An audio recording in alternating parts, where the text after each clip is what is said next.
Olá, daqui é o Pedro Hipólito, este é o meu caderno A5 e eu hoje vou fazer o primeiro de 2 vídeos sobre o caso Epstein nos Estados Unidos. Um resumo muito rápido só para aqueles que não sabem o que é o caso Epstein. Portanto, trata-se de um financeiro de dimensão importante nos Estados Unidos, envolvido em escândalos de pedofilia, com contornos de espionagem internacional e que arrasta a reputação de pessoas poderosas a nível internacional, como o presidente Clinton nos Estados Unidos ou o Prince Andrew em Inglaterra, entre muitos outros. E, portanto, é um tema que está quentíssimo neste momento nos Estados Unidos, porque o presidente Trump, depois de na campanha ter indiciado que iria libertar toda a documentação sobre este escândalo, neste momento não o faz. E, portanto, o governo dos Estados Unidos não está a libertar essa documentação, que ia expor muitas pessoas poderosas, e portanto, há uma polémica fortíssima, sobretudo na base de apoio do Trump, portanto, na base MAGA. E, portanto, é um tema muito relevante atual nos Estados Unidos e que importa perceber bem, porque à superfície parece um caso de pedofilia, mas é muito mais do que isso. Para perceber este caso, eu vou fazer 2 vídeos. O primeiro, que é o de hoje, vai começar a contar a história muito antes de Jeffrey Epstein, o tal pedófilo financeiro, espião internacional, ter nascido. Vamos começar muito antes, porque a história começa muito, muito antes. E vamos contar a história de Robert Maxwell. Robert Maxwell foi uma figura enigmática, polémica, uma das mais enigmáticas e polémicas do século XX. Um empresário que nasceu na pobreza extrema, que se tornou bilionário, uma das pessoas mais ricas do mundo, magnata da imprensa, era o concorrente do Robert Murdoch, tornou-se político, era poliglota, construiu um império editorial, teve 9 filhos, 7 dos quais ainda estão vivos. Um dos filhos é a Ghislaine Maxwell. Ghislaine Maxwell era namorada / amiga do Jeffrey Epstein. E, portanto, já vemos a ligação. A filha do Robert Maxwell aparece no caso Epstein, estava permanentemente com o Epstein. Não sei se é correto chamar namorada, porque o Epstein não gostava de mulheres pouco mais do que adultas. Eu diria que se calhar o cut-off para ele era nos 20, 21 para baixo, e muito para baixo. E a Ghislaine Maxwell já era mais velha do que isso, mas vivia com ele, está profundamente envolvida em todo este escândalo. Mas isso eu vou deixar para o segundo vídeo. Mas o que é importante perceber é já este link. Trata-se da história do pai da Ghislaine Maxwell, namorada do Epstein. Namorada entre aspas. Em 1990, pouco antes de morrer, o império do Maxwell faturava 4 bilhões de dólares, 3,5 a 4 bilhões de dólares, mas estamos a falar de dólares de 1990, não é? E a sua fortuna pessoal estava estimada em cerca de 2 bilhões de dólares. Portanto, imaginem o que é 2 bilhões de dólares em 1990. É uma fortuna substancial que, se corrigisse só pela inflação, sem nenhum crescimento dos negócios, sem nenhum desenvolvimento acima disso, significaria cerca de fortuna pessoal de 9 bilhões de dólares hoje. Quer dizer, a faturação 9 bilhões de dólares, a fortuna talvez 4,5. Isso considerando apenas a inflação. Portanto, vemos um empresário de grande dimensão, com uma personalidade complexa, nascido na pobreza extrema. E agora é interessante, começa a história, começa-se a adensar. Como, nascido na pobreza extrema, construiu um império na área da comunicação. Robert Maxwell, tem um nome inglês, não é? Nasceu com o nome Jan Hock. Jan Hock. Na Checoslováquia, em 1923. Portanto, antes da Segunda Guerra Mundial. Era judeu e de uma família extremamente pobre. Em 1939 começa a Segunda Guerra Mundial. Ele tinha 16 anos. De imediato abandonou a família. Fugiu. A família era pobre, não tinha nenhuma capacidade para se deslocar, para fugir dos nazis, para ter passaportes falsos, para escapar. Então ele largou os pais, largou os irmãos, abandonou a família toda com 16 anos. E sozinho, às escondidas, fugir dos nazis, conseguiu chegar à França. E de França, antes dos nazis invadirem a França, ele passou para a Inglaterra. E portanto já vemos, com 16 anos, elevada capacidade de perceber o contexto mundial, perceber que se ficasse ia acontecer o que aconteceu à família dele, morreram todos, foram todos exterminados no Holocausto, e ele fugiu. Ele fugiu sozinho, sem nada, não é? Não se trata do filho de um milionário judeu. Um judeu miserável conseguiu fugir para a Inglaterra. E portanto já aqui se percebe que era uma pessoa desde uma idade super nova, muito independente e de elevada sensibilidade aos acontecimentos internacionais e com capacidade e coragem para ter iniciativa. Quando chegou à Inglaterra, alistou-se no exército britânico. Portanto, o que é que ele tenta fazer é, cheguei à Inglaterra, como é que eu posso ser útil para ser aceite? Alistou-se como soldado. Entre outras missões, desembarcou no D-Day e sobreviveu. Portanto, ele no dia D desembarcou na Normandia. Foi condecorado com a Military Cross, que é uma cruz para uma condecoração de atos de heroísmo. E, portanto, vemos que ele super novo, os atos de coragem que teve que fazer, não é? Abandonar a família, fugir dos nazis, mudar de país para país, chegar à França, conseguir de França passar para a Inglaterra. Reparem que há o canal no meio entre os dois países. A capacidade de adaptação, de simulação de personalidades. Há relatos que ele estava constantemente a mudar de personalidade, de nomes, de identidade, para não deixar rastro. Portanto, percebe-se que ele nasceu Ian Hawke, chegou a Robert Maxwell, mas no meio há muitas identidades que ele foi criando para conseguir escapar aos nazis sem nunca deixar rastro. Embora fosse super novo, já era fluente em inglês, alemão, francês, checo e russo. Falava 5 línguas absolutamente fluentes. Claro que rapidamente foi contratado pelos serviços secretos britânicos. Quando faleceu, mais tarde, falava 8 línguas em absoluta fluência. Eram estas 5. Portanto, inglês, francês, checo, russo e alemão, mais hebraico, húngaro e eslovaco.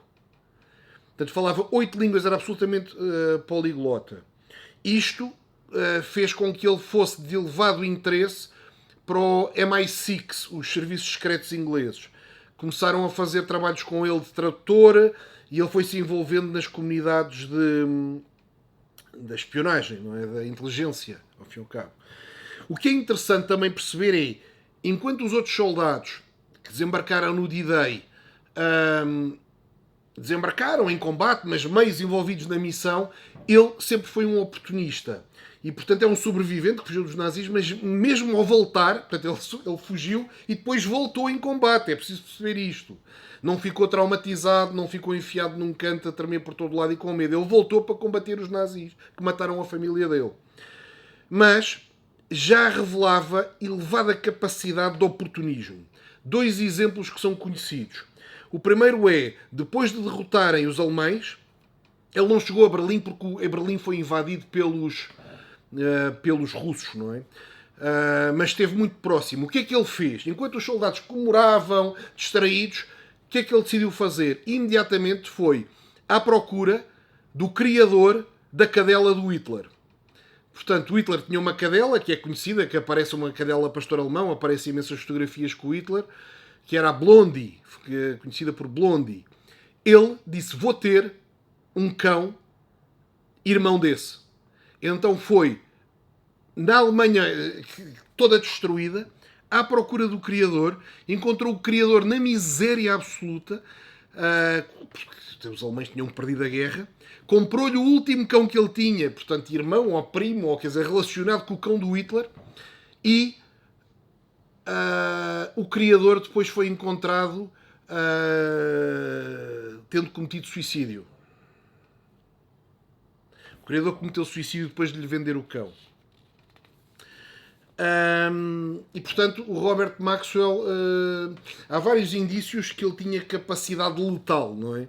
Que não tinha capacidade, não tinha grandes obstáculos no exército britânico em eliminar e matar inimigos. Neste caso, não há nenhuma evidência disto, mas, tendo sobrevivido à guerra, suicidou-se depois de vender o último cão. Outro exemplo foi, enquanto as tropas andavam em celebrações, festejos, não sei o que é que ele decidiu? Vou procurar cientistas. E então começou a encontrar cientistas e começou a tirar-lhes, ou comprar-lhes, ou obter cedências de alguma forma, porque, reparem, os cientistas alemães estavam destruídos, não havia nada, tudo partido. E então ele encontrava essas pessoas em vulnerabilidade máxima e negociava, não é, entre aspas, a transferência dos documentos científicos para ele.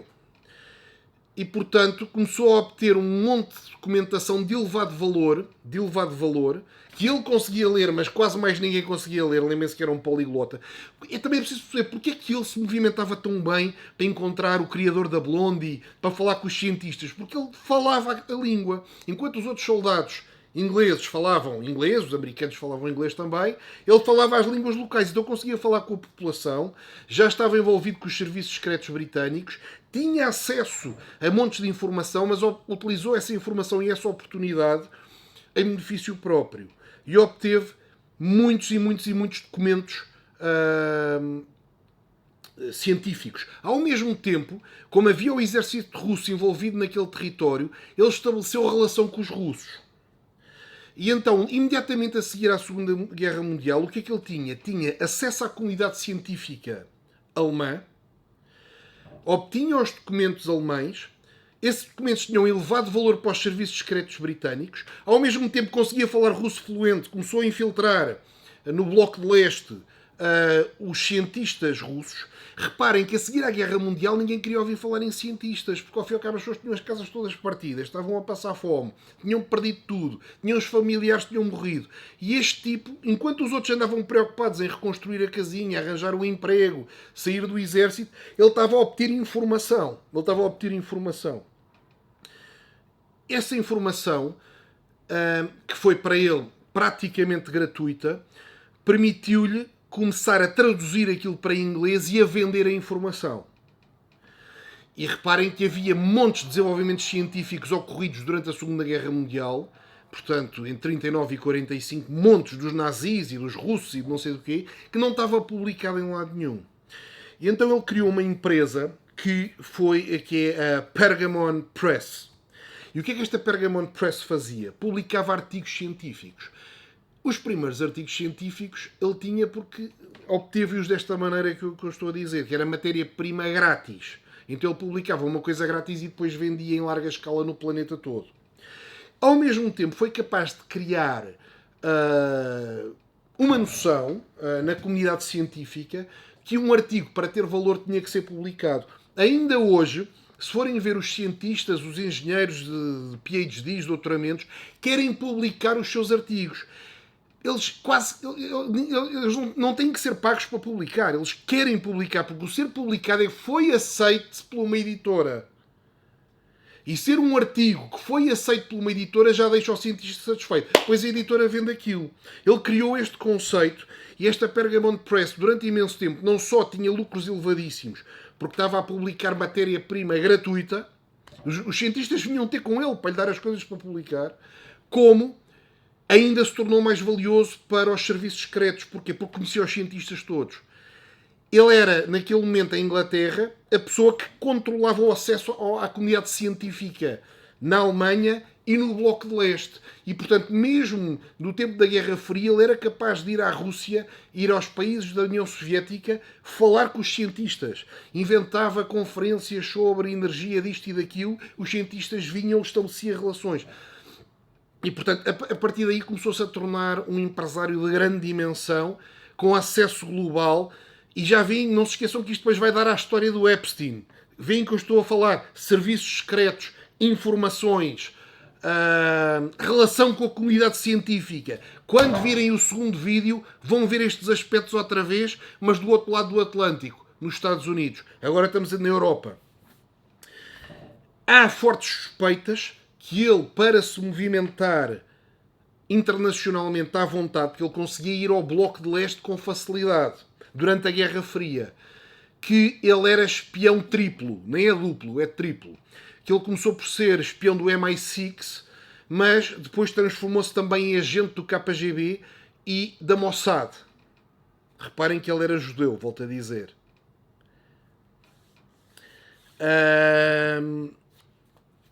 E portanto ele fazia um jogo internacional em cima da comunidade científica e em cima da comunidade dos serviços secretos.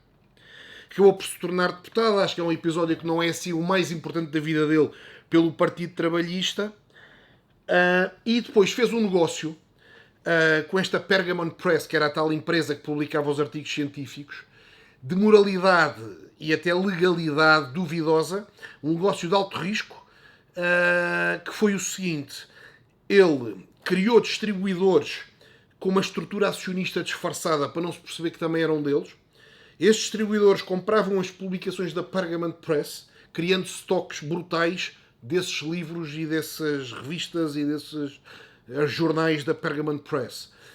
Isso fazia com que a faturação da Pergamon Press subisse imenso porque estava a vender muito. Mas o estoque vendido estava a ficar em distribuidores nos Estados Unidos, em Israel, na Rússia, não sei onde. Tinha distribuidores globais que estavam a comprar o estoque todo. Quando a faturação da Pergamon Press estava no máximo, ele vendeu aquilo a outros tipos, por uma fortuna. Quando os tipos tentavam vender, os distribuidores diziam: pá, mas eu já tenho imenso estoque, pá, não quero mais desses artigos, se quiseres arranja outros porque eu já tenho estoque. E eles perceberam que ele estava a vender aos distribuidores, mas os distribuidores estavam só a acumular estoque, não estavam a vender no mercado. E, portanto, a faturação da Pergamon Press não correspondia, estava fabricada, não correspondia à procura de mercado. E ele continuava a ter todos os livros, todas as revistas, tudo em estoque. Portanto, ele já nem precisava da editora, ele podia continuar a vender o que já tinha acumulado e então recomprou a Pergamon Press por uma tuta e meia porque aquilo não valia nada. E, portanto, estão a ver que é uma jogada de alto risco e quase que destruiu a reputação dele. No estado na Inglaterra, depois teve processos por todo o lado, foi banido de fazer transações financeiras durante algum tempo, ganhou com isto, mas quase que foi destruído ao mesmo tempo. E, como vemos, é uma personalidade complexa que corria riscos máximos permanentes em toda a altura da sua vida. Imaginem o que era ir à procura do criador do Hitler, não é? Do cão do Hitler. A probabilidade de encontrar um tipo das SS que lhe enfiava um tiro na primeira conversa era enorme, não é? Portanto, era um tipo que vivia sempre em risco máximo e sempre ao ataque. A certa altura, este género de engenharia financeira começou a fugir um bocadinho da normalidade, em que ele pedia empréstimos para uma empresa que depois emprestava o dinheiro a outra empresa. O dinheiro circulava entre empresas dele, tinha mais de 400 empresas a certa altura.